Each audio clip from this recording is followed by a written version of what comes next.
Hi, welcome back to Module 5 of Straight Line Persuasion. This is the inner game of sales, and this is crucially important here because what happens very often is that we tend to focus on our results in the exterior world, in the real world, and we don't focus on what happens up here. And in fact, success starts inside your mind. You have to condition your mind for success, to condition your mind to move through obstacles, through fears, and to focus on where you want to go in life and not what you're afraid of. See, so many people out there, they have a tendency to live in the problem versus in the solution. So what we're doing here in this module is we're giving you some very powerful tactics, some very powerful techniques that will allow you to develop a laser-guided focus on your outcome, on where you want to go. And you're going to learn some words that are very destructive, things like the word should and the word problems that tend to disempower people. And you're going to learn a process called reframing, where you actually can take those words and apply a new meaning to them that propel you to taking action versus keep you in a box and stop you from taking action. I will tell you this, there's a lot of metaphors that I use in this module, and I want you to focus on the metaphors because what they really do is they're going to link up your past experiences in your own life and allow you to really see how, without knowing it, your mind has worked against you and stopped you from being all that you can be, not just in sales and persuasion, but in your relationships, maybe with your children, whatever it might be, socially and especially financially. So again, this module here, it's crucial. You're going to learn very basic tools here, but that are very, very powerful. They're all going to be easy to use, which is very important. And before you watch it, I want you to remember one thing here. And you're going to hear this in the module and see it on the DVD. That you are not the mistakes of your past. You are the resources and the capabilities that you've gleaned from your past. That, if anything, is the most crucial distinction in this DVD. And I've used this, by the way, when I work with a lot of kids who are for charity with the Salvation Army, kids who had terrible, terrible upbringings and have insult after insult dealt with them by their parents, by society. Many are addicted to drugs. They're living on the streets. And when I get these kids in a room for a couple of hours and I work with them closely, the core message I get through to them is that everything that happened in your past that was an insult or that hurt you, it now becomes muscle for you to go forward, to get that learning from the past and to get tough, to be able to go forward right now, to move through fear, to move through uncertainty, and to move through self-doubt, most of all, to keep your eye focused on where you want to go. So remember, keep your action book handy, make notes, watch for the metaphors related to your own life, and I'll see you on the other side.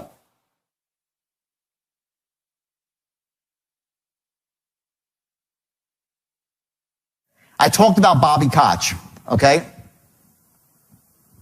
The guy who had an IQ of over Forrest Gump, right? Became a millionaire. He's a fabulous guy. And what Bobby Koch really exemplified, that trait he has, which you could call your standards in life, the standard you hold yourself to, what you will not settle for less than, okay? It's based on this, okay? You'd be willing to do what other people are unwilling to do today, to get what you want tomorrow. Most people tell you they want to get successful, they want to make money, they want to get ahead in life, but they're not willing to go the extra yard. I told you a couple of stories before, and there was embedded in there was the secret to success. I said to you that when I was 40 years old and lost my money, I went out and knocked on doors till my knuckles bled. No one else was willing to do that. I'm sure some of you were, but where I was, no one would do it. So I cornered the market in that, and I made a fortune. When I decided I wanted to become a speaker, I holed up in my house, just so you know, and not about this stuff. The straight line is, I'm unconsciously confident. I can teach this in my sleep. But I'm talking about other stuff. I do wealth creation on a different level, right? When speaking to entrepreneurs, and I had things I needed to learn and hone my own skills. I worked for months and months and months and months nonstop, reading and reading and reading and writing and writing and writing my own thoughts, develop my own language patterns, because I knew that if I wanted to be really, truly successful at the highest level, I had to be the best, and especially the best I could be. Now I'm bearing the fruits of that. But people say, oh my God, you just started this business. You know, you started to be a public speaker last year and you know, you're on this massive world tour. No, I'm not. I didn't start this business last year. Hey, I started when I was 20 years old or 16 years old hustling ices on the beach. Who here's been a hustle since they're a teenager? Raise your hand. I bet you a lot of you are. Exactly. Okay, I know. I was out sharing war stories with Mike last night. He's telling me stories. He's hustling gold watches, Rolex. He's 16 years old. He's out there in Canal Street. And I get it. I get it. That's why he's successful. That's why you're successful. That's why you're successful. Okay, because you've been doing to do what it takes.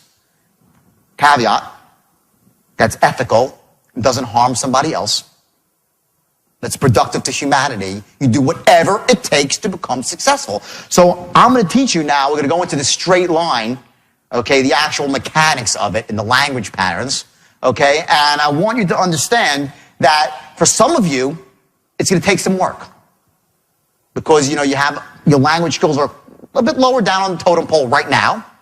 You're not natural closers, so some things might take time. But if you want to be successful, and I promise you, so if you're the sort of person that's going to struggle a bit, don't worry. The beauty is in the struggle. The beauty's in the struggle.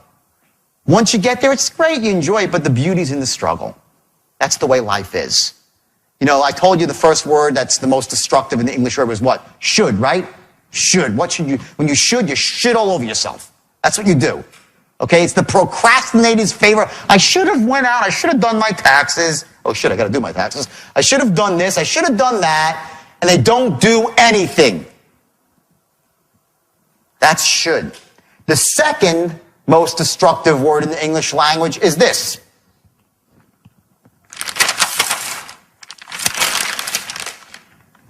I'll write it up here. Let's see it. Do this in blue now.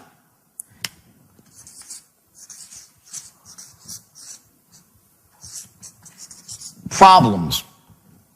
Everybody's got a freaking problem.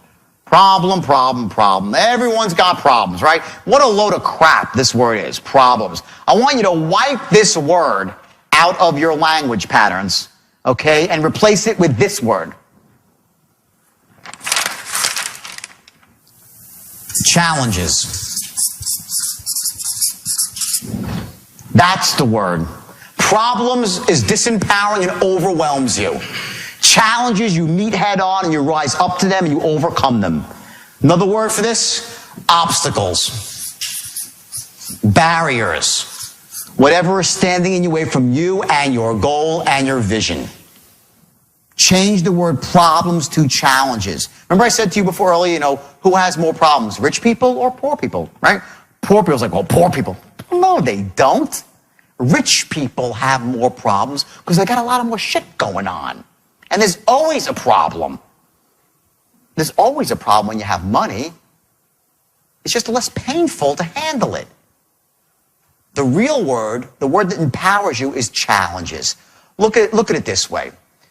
And I know most of you are successful, but some of you probably right now are struggling financially. It's been a tough time in the economy, and some of you are on the way you're bouncing back, okay? And one of the things I say to groups of people, especially when they're struggling, when I'm doing a seminar, it's about wealth creation. There's a lot of people that really, they really want to be entrepreneurs, and they're not there yet. And they're so caught up in the muck and mire of their past, in their past mistakes, their past failures, and they're so invested in that, and they just don't think of themselves in terms of being a guy or a girl who could be successful. And let me just tell you something. Here's the real deal. If there's one thing that you get out of this for non-sales, it's this. Just for your life, you are not the mistakes of your past. You are not the mistakes of your past. You are the resources and the capabilities you've gleaned from it. There's a huge difference. As soon as you make that shift in your life, you're going to realize that anything that's happened to you bad is your greatest asset. I was interviewed on TV in New Zealand. It's online, by the way. You can find it, like last week. And I'm being interviewed by this guy, and it's a great interview from New Zealand TV. And the last question, he goes, you're making millions and millions of dollars right now. And, in some way, don't you think, are you saying you're glamorizing that, you can commit a crime and now make millions and millions of dollars? You wrote bestsellers, you're on a tour. And this was not an adversarial interview. This was a very friendly interview. He asked me a genuine question. It wasn't like, aren't you? He was very nice about it. And I was kind of stunned for a second because I hadn't thought about it. And I said, absolutely not. I said, my past is my greatest asset. What happened to me, now I'm not proud of what I did, and I feel bad. I have remorse. Remorse, not guilt. Guilt is a loser's emotion. Remorse is the emotion that allows you to move forward and do things right. Guilt's like, oh, I feel so guilty, oh, woe is me, and you want sympathy, oh, poor you. That's bullshit. Remorse is the empowering emotion. My past is my greatest asset. My past has allowed me to A, have the credibility to stand up in any room and know that I don't just talk the talk, but I've walked the walk, that I've made mistakes. I represent the people that are down at the bottom, no matter how low you've fallen on the totem pole of life, of relationships, of love, anything. I lost everything, not just my money. I lost my wife. She walked out the door the day I got indicted, guys. The day I was walking down the courthouse steps and she said, I want a divorce. Imagine that. Not that I was a model husband or anything while I was married to her. Those who read my book know that. But my point is this. In one day, I lost my freedom, my money, and my family. And I wanted to crawl up in a hole and die. I wanted to crawl up in a hole and die. So if you're in a spot in your life right now, I hope you're not, but if you are, I want to tell you something. There is no level, no matter how low it is, that you can't come back from like gangbusters. Because I did it. I'm living proof of it. I'm living proof. And I came back harder and higher than I ever was at, in a way that empowers other people, helps people, where I'm now, an article, they called me the guru of anti-greed in the biggest newspaper in Australia. You know how, honestly, you know the first person I showed it to, you know who it was? My children. I said, look at your dad. I said, look at this. I said, read this article. They called me the guru of anti, and I was proud. More than the money, more than any fame I might get. When I saw that, I had to show it to my son and my daughter. That's what it's all about. So I don't care where you are in life. If you're not where you want to be, that's okay. You're not your past. You're the resources and capabilities that you've gleaned from it. Make sense, everybody? Yes or yes? Newton's law, an object in motion tends to stay in motion. What that means is as follows. If you are in a bad spot right now, if you're skidding in a bad direction right now, you're going to keep skidding there. It doesn't stop like that. An object in motion will stay in motion. Imagine this. I'll tell you a story. I fly helicopters. I used to fly a lot, helicopters. And when I took my license, to get my license, I had to do something called auto rotations. Anybody here fly helicopters at all? Okay. Auto rotations is when, if the helicopter engine dies, you can land it without an engine by allowing the helicopter to go into a controlled dive. And then at the last second, you pull up on the stick and use the stored energy, and the helicopter flares and you skid to a safe but bumpy landing. That's auto rotation. Okay? So my captain said, he was a wild man, my captain, because he was also the captain of my yacht, which we actually sank because we drove it out into a storm. He says, listen, here's the deal. Okay? Auto rotation is simple. You're going to dive down at a 45-degree angle with no engine, and at 50 feet, you're going to pull back at the stick. But the key is, do not look at the ground. You got to look forward to where you want to go. You look forward with your eyes, with your focus, and your body will take you there. I was like, well, okay, that's great. That's what I teach people in seminars. Like, focus on where you want to go and you'll get there, right? Great. We go up and sure enough, we had to actually turn the engine off. You had to practice this. I was like, what a stupid idea this is. Can't we do it in a simulator? No, you can't do it in a simulator. You got to do it for real.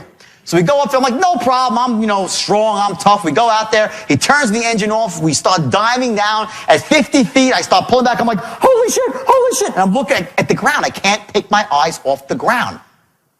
And I'm going, he takes my chin, he yanks it up, so I look forward, I pull back on the stick, and I go to a safe but bumpy landing. Ironically, I knew not to focus on what I was scared of, but that's human nature. We focus on what we're afraid of, and we crash into it. Because on what we focus on is where we go. Where focus goes, energy flows. What you focus on expands in your life. So if you're in a skid right now, here's the metaphor for your life. If you're not going where you want to go right now, don't say, oh my God, things are so bad, boom, you crash right into it. You set a goal, and you look at the goal, not the problem.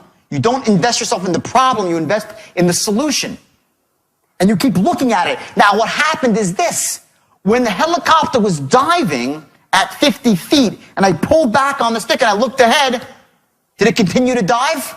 Yes. It had momentum. You get it? An object in motion will stay in the same motion. It has momentum. So my instinct was, shit, it ain't working.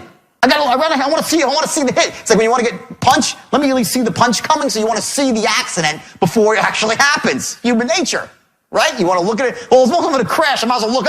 You ever see a guy? This is the basic. There's always a guy in a Ferrari, some stupid rich guy in Westchester. He's got a Ferrari and it's a wide open road and there's fields everywhere, and he crashed into the one telephone pole.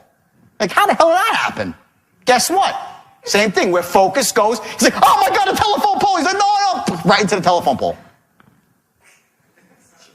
What do you think happens when you're focusing on the crap in your life? What you focus on expands. What you focus on, you attract. So let me say this. If you're focusing on all the crap in your life, what do you become? A giant crap magnet.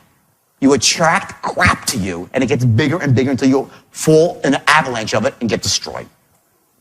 So here's the irony. So he tells me this, and I'm like, geez, I knew to look up ahead, but I couldn't do it.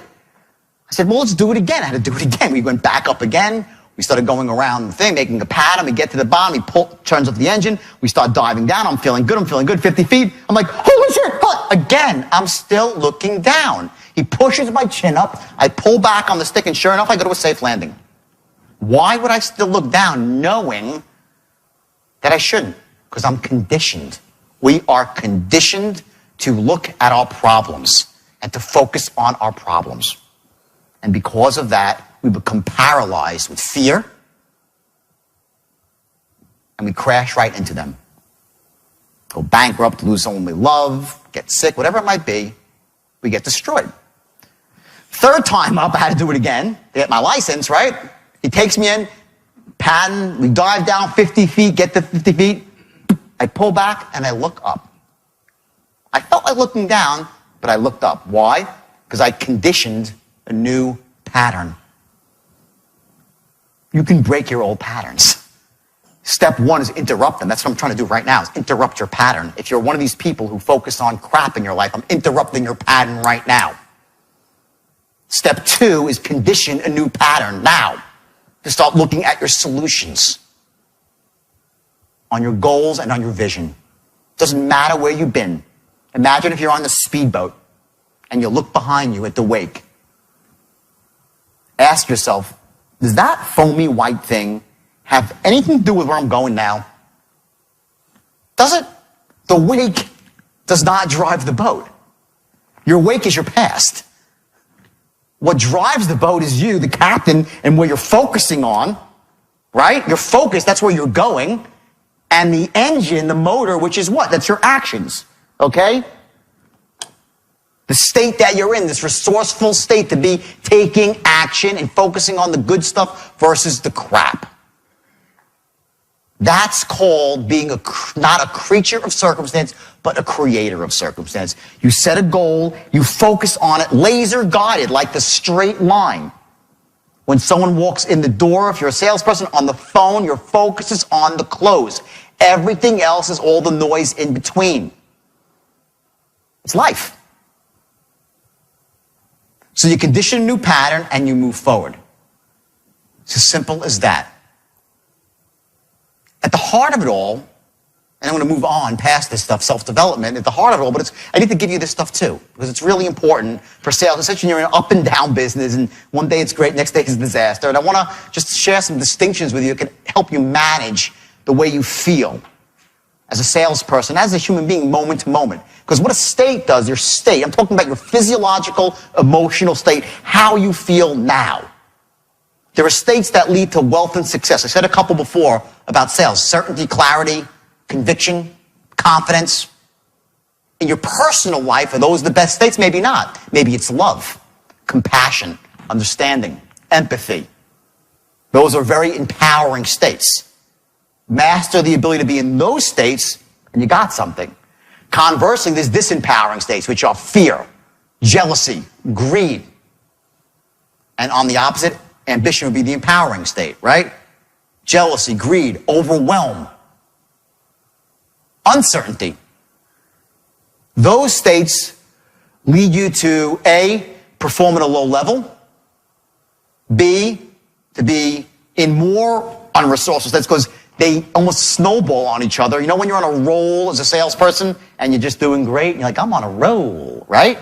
That's called a resourceful state, yielding a resourceful state, yielding a resourceful state. And when you're feeling like crap as a salesperson and you can't close a door, okay, it's because, damn, I can't close, and you walk in. I'll tell you a great story about state management. My first day ever training for sales. I was 21 years old and it was door-to-door sales for meat and seafood, as I said. My first day on the job, my friend trained me. Lives in Florida, very successful guy, very successful. And he was selling on a pickup truck. You know those guys that go around selling steaks and shrimps and lobsters on boxes, right? And he takes me around his door-to-door cold canvassing, the worst job in the world. I mean, really awful job. Takes me around, and he knocks like 20 doors in the morning, and each door's like, hey, how you doing? My name's Elliot. I deliver filet mignon, shrimp, blah, blah, blah. All upbeat and positive, you know? And I'm looking at this thing, and everyone's like, no, and then I should know, slamming the door in his face, okay? Somewhere around 12:30, I walk up to the door with Elliot, and he opens the door, and I see his shoulders are getting slightly down and down. You know, he's not negative yet, right? Almost like 12:30, he knocks on the door, and they open the door. He goes like, you wouldn't want any filet mignon, shrimp, and lobster tails, right? I mean, I delivered to some of the other people no one wants today. Do you want any? That's how his rap degenerated. He went in a state of complete and utter uncertainty. You can't close, you can't open, you can't do anything as a salesperson if you're in that state where you don't think they're going to buy. You cannot do anything meaningful in that state. And I watched it before my eyes, a salesperson, and you must see this if you're in, especially if you're a sales manager and you're sitting in an office, you see someone that's not doing well, and you watch them, they just sink and sink and sink, and they pick up the phone, they're like, hi, it's, so-and-so calling from XYZ company. You really wouldn't want any of my product, would you? Not going to close a lot like that. That's the ability to manage your state. It's how you act in the moment. So you might be the best salesman in the world, but how are you right now? Can you close right now? You might be the best parent in the world, but if you're in a state of impatience, how great of a parent can you be? You might have read all the books on parenting. You might love your kids to death, but if you're in a disempowered state of impatience and overwhelm, can you parent? Yes or no? You can't. You might be the greatest closer in the world, but you're in a state of absolute uncertainty. Can you close? They pick on it up in a second. They pick up on it in a second. The state you're in the moment, dictates your success or failure. There's one thing in life, a distinction that can really get you ahead. It's the ability to manage your state. Bar none. That's number one. How our brain makes sense of the world, okay? We do three things, okay, in this room right now. You think you're seeing the whole room, but you're not. What you're doing is you're deleting, distorting, and generalizing everything around you to make sense of the world. Write that down. You delete, distort, and generalize. I'm going to give you a very quick exercise here so you can see the power of this. And I want everybody right now to close their eyes. And with your eyes closed, please, everyone close your eyes for this exercise, just for a couple seconds. And I want, with your eyes closed, I want you to, okay, clear it out completely now so you see nothing. Just nothing. Go for blankness right now. Okay? Okay? Okay? Now I want you to open up your eyes. Okay?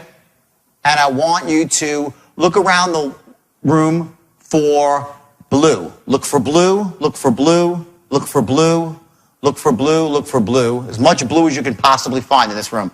Look for blue. Look for blue. Look for more blue. Now stop and close your eyes. Okay? With your eyes closed, I want you to think of everything in the room that's red.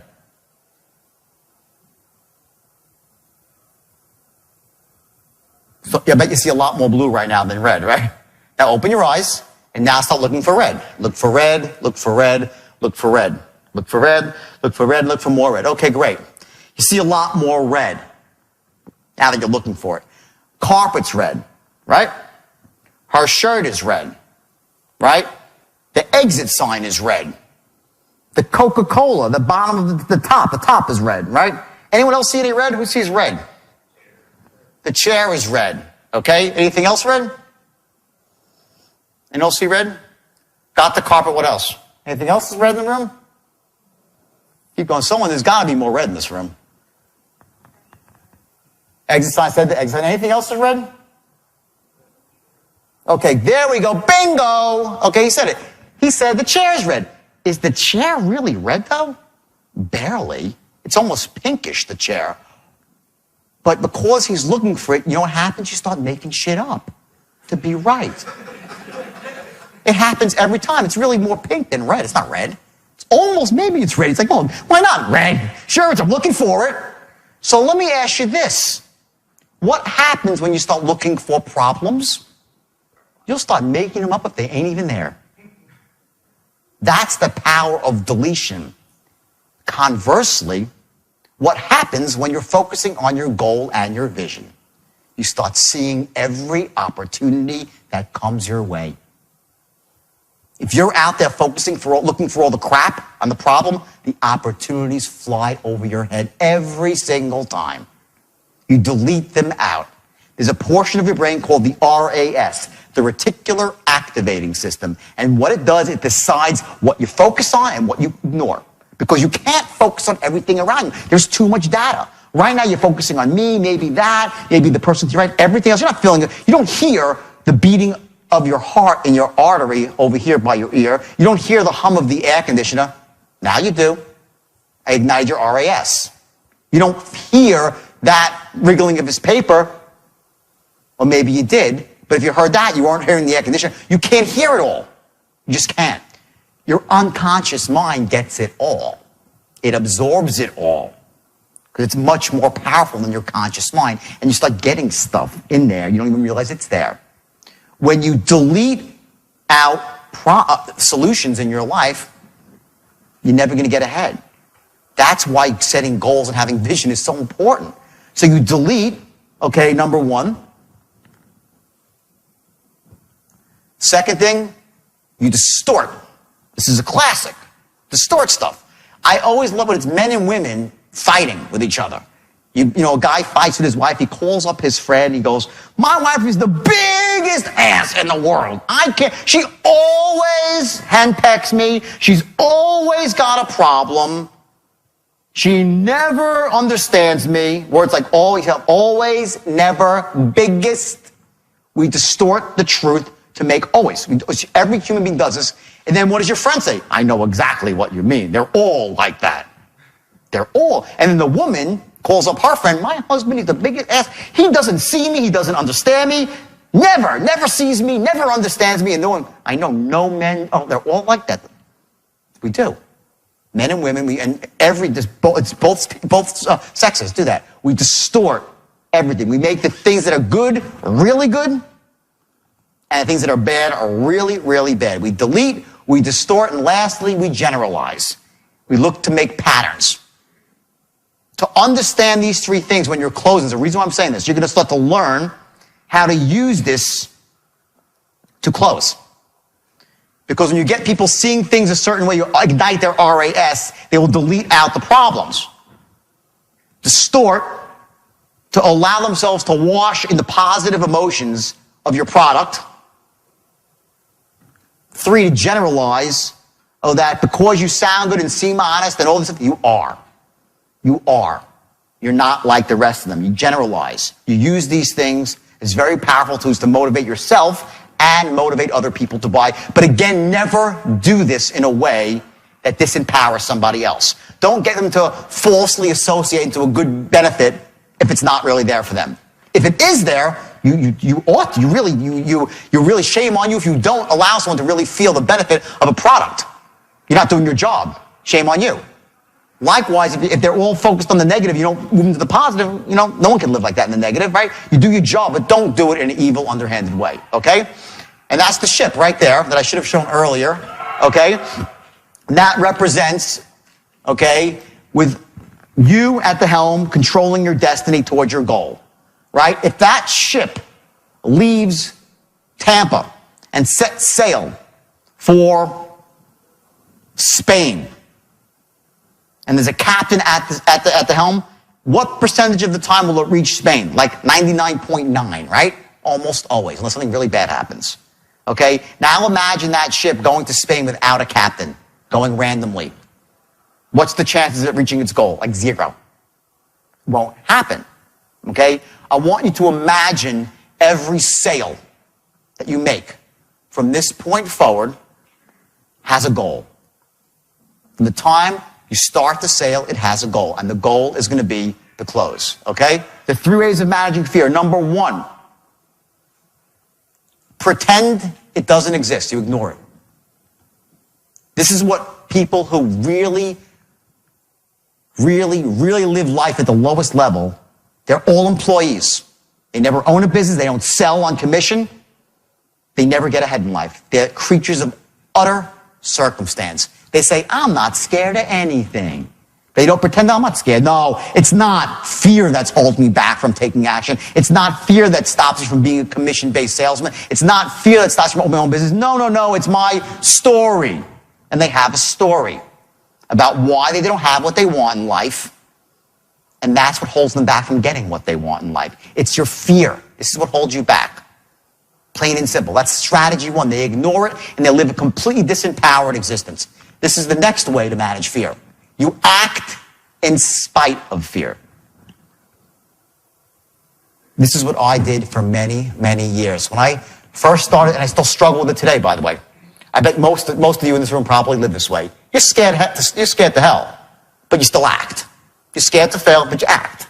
You're scared to do something, you act. You're scared to go up to a grown ball, but you do it. When you live this way, you become very wealthy, but very miserable. You become anxious. You feel anxiety. Because what's happening is you're scared to do stuff. You're scared about your outcomes. You live in fear, but you act anyway. You don't let it disempower you, but you let it give you those terrible feeling inside of anxiety. I lived this way for many, many years. When I first met my girlfriend, she's like, I've never met a guy like you. You are just not scared of anything in terms of business and success and finish. You're not scared of anything. You go out and do it. I'm like, whoa. I said, no, I'm really scared. I just don't let it stop me. There's a difference. Of course I'm scared. I just act. That's not the best way to manage fear. The best way to manage fear is this, is to understand it and accept it. This is how you really manage fear and live an empowered life with positive emotions, not just money, but you live your life at a higher emotional level. And what that really means, when I say understand it and accept it, what it means is this, is to just accept the fact that most of the fears that you feel are smokescreens for deeper fears. And there's 2 fears that have really run deep for all human beings, and I'll tell you what they are. And the first is that in some way, on some level, you're not enough. You're just not enough. You're perceived by people that you love and like, you're not enough. You don't measure up. I had that fear my whole life. And I worked really, really, really hard to measure up, which is difficult when you're 5'7". Maybe 5'6 3/4. But either way, okay, I worked my whole life to measure up because in my mind, I felt like whatever it is, like, I wasn't enough. Okay? And I worked really, really hard. I don't know why I felt it, but I just did. I know, man, I'm just being honest with you. And guess what? If you don't, we've all felt this way. If you're lying, if you're saying, no, not me, I never, of course you did. The second fear that runs even deeper than not measuring up is that if I don't measure up, I won't be loved or accepted and liked. They won't love me. And I really felt that one too. And I'm sure at one point in life, not every day, you all have. You develop smoke screens to get around that. It's such a powerful, deep-seated fear. And it comes back, you know what it comes back to? When we were babies, it's not your fault or my fault. When we were babies, we made a very, very bad generalization. You know, we delete, distort, and generalize. The generalization that we made is we equated attention and love as the same thing. We made that mistake as when we were this big. You know, one day we were crying, we were perfect. They loved us. Our parents loved us. We were babies, we were perfect. We could poop in our diaper. They loved us. And all of a sudden, one day, you weren't that cute anymore. You were like a year and a half and you cried, like, stop it. And you're like, what the hell happened here? I had it really good before. You know? Some babies are like, wow, wow, and they still, no one loves them, no one likes them. Then all of a sudden they fall down, they get hurt, and their mother runs, oh my God, And we find one of these people, we call them problem people. They know they get attention by having problems. If they hurt really bad, people will love them and they'll get attention. You have problem people. Other people, what happens is they, feel neglected, they're not getting that connection right, and all of a sudden they get up, they start to walk again, and mother's like, oh my God, the baby's walking, look. And an achiever's born. And they get their attention and love through achievement. That's what I did. Okay? Other people, okay, they're babies, they're not getting the attention, they feel that loss of love, and they go out and they break something. What did you do? They got the connection back. You got people that are always breaking shit.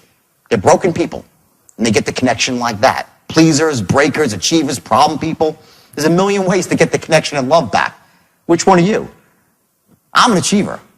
We all have our strategies we run to get the connection back, but at the heart of it all is this irrational fear that we won't be loved and we're not enough. When you accept that, when I actually took that into my heart and realized the truth is it doesn't matter whether I succeed or fail. My kids love me. My significant other loves me. My parents love me. My friends will love me. Once I got to that point, it allowed me to then operate at the highest level and feel good about it and not be miserable every single day about my outcome. You follow that concept? Okay, it becomes much different then. So try to take your fears, not overnight. You still struggle with everything. Remember, when you're feeling fearful and you're feeling disempowered, and here's the devil's trick, is the story. It's almost like there's a circuit breaker effect that pops in. It's like you start feeling, bump, story. I'm not rich because the economy's bad. That's your story, okay? I'm not rich because my boss is an asshole. Okay? I'm not rich because I wasn't born rich. Guess what? That's what poor people, they were always rich. No, they weren't.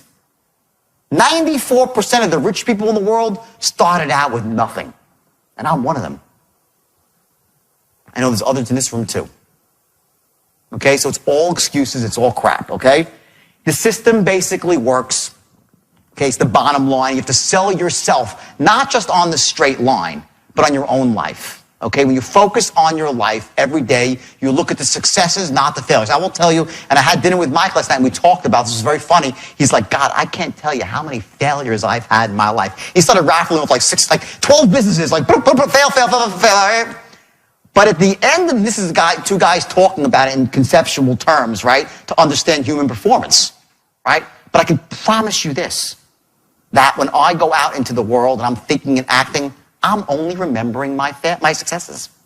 I don't invest myself in my failures. At the end of the day, it's the successes that you celebrate and you build on them. If you set a goal, I assure you this, and you will set goals today, I assure you that if you set a goal and there's 6 or 7 things required to achieve that goal, you will fail on 4 of them. You will. And I will use the word failure in a very special way because it's really feedback. But let's just call it failure for a second until we reframe that, okay? You'll fail on 4 of them and 2 or 3 will be perfect, right? You focus on what's working. At the end of the day, you build on what's working, not on what's not working. You focus on your successes, you get yourself into a peak state and you move forward. You change your approach for what's not working. And that's how you move forward in life, okay? We're going to set right now, okay, 60-day goals. I want to explain to you exactly what you got to do here, okay? It's very simple, okay? I want you to set a goal, and I want this goal to be specific for the amount of money you want to be earning at that point. I want you to break it down into how many sales you need to be closing to get to the point you want as a salesperson. Mostly salespeople here. How many hours a week you got to be working or a day. How many dials, whatever it is. I want you to get very specific on exactly what you want. I want you to set your goals, I said, not up at the ceiling. You raise your hand as high as you can and just a little bit more. That's where your goal should be. Reachable, but stretch. The greatest cause, the number one cause of mediocrity in this world is not that people set goals that are lofty and miss them. That's not what happens. Is you set goals that aren't lofty enough and you hit them. And you become average. Average sucks. Average doesn't make it in this world. It just doesn't, especially if you're in sales. You have to set your goals high enough so that they're meaningful when you hit them. Or else you'll set these little goals. Oh, I got my goal, great. Nothing happens. I want you to set goals at that level I spoke about, just above where you're comfortable. And I want you now to take it one step further and take that goal and make it into a vision. I want you to get specific. Write down exactly how you see yourself in 60 days from now, enjoying your newfound prosperity or your increased prosperity. Who will you be talking to? What will you be saying? How do you feel? Did you buy something new? Is there something in your house you wanted to get fixed? Is there a credit card bill that's overdue that you couldn't pay? And you paid it? Yahoo! I just paid my bill. I want you to imagine yourself at that moment and allow those feelings to wash over you and write it down. When you write down a goal, here's the system. Number one, you write down a goal. Two, you put a date on it. Your goal has to have a date. Step three, identify the peoples, the groups, and the organizations you need to align yourself with. Step four, you take massive action. Step five, see what's working and what's not and change your approach accordingly. That's it. Set a goal, put a date on it. Identify the peoples, groups, and organizations standing in your way or you need to align yourself with. The obstacles. Take massive action. See what's working, see what's not working, and you change your approach. You set a goal, you got to do 7 things, you accomplish 3, great. Excellent. 4 that didn't work, what's not working? Tweak it. You don't do the same thing over and over again. That's the definition of insanity, right? To do the same thing again and again and expect a different result. So I want you to set a goal, and I want you to put a date on it. I want you to get specific how you're going to feel in your personal life, what you can buy, and I want you to, in there, include someone more important to you than yourself. Whether it's your children, your spouse, or your parents, someone more important to you than yourself, and I want you to write something that you could do for them for achieving this goal. It should be no more, this whole thing should be no more than a page. Just 1 page.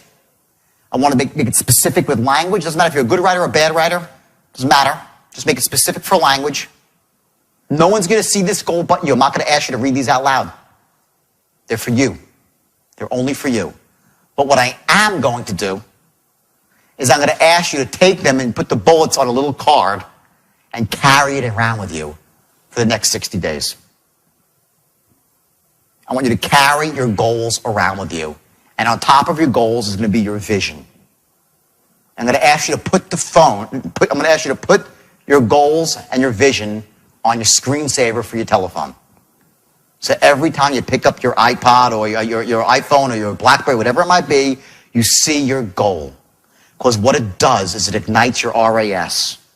And you start seeing all the red and not the blue. You start seeing all the opportunity and all the positives and you're not the negatives.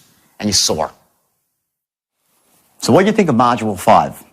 For my money, Module 5 is perhaps the most pivotal module of all because that's the one that really gets into selling yourself, your own mindset, getting yourself prepared to accept the rest of the information here and to act on it and to feel good about it, to not go through life in that, disempowered creature of circumstance state where you really think the world happens to you, and to live as a creator of circumstance, to know that the actions that you take on a consistent basis will ultimately yield that result, that laser-guided focus. Remember we spoke about Newton's law that an object in motion tends to stay in motion?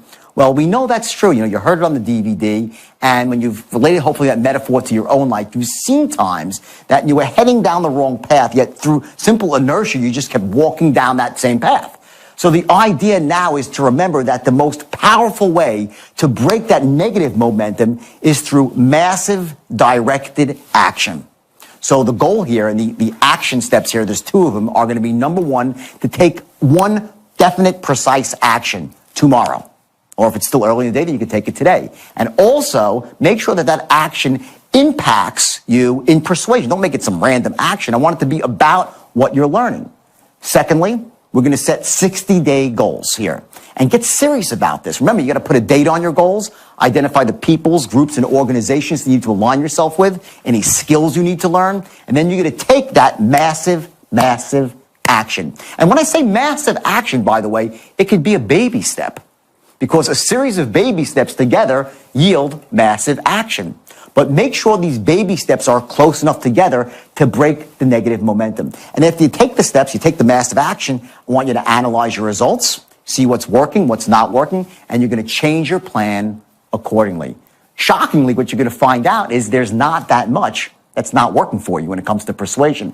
And the reason is because you're dealing with a proven system. And that's the beauty of a system. See, rather than having to make all the mistakes yourself and figuring this stuff out, you're dealing with someone like me who's been doing this for, 23 years now, actually 25 years, I'm getting older, and who's trained thousands and thousands of people. And I've seen the struggles that they go through, and I've specifically designed and then redesigned the system to deal with those struggles, to make it ABC simple, step by step, move by move, to allow you to embrace these techniques so you'll be the best persuader you can possibly be.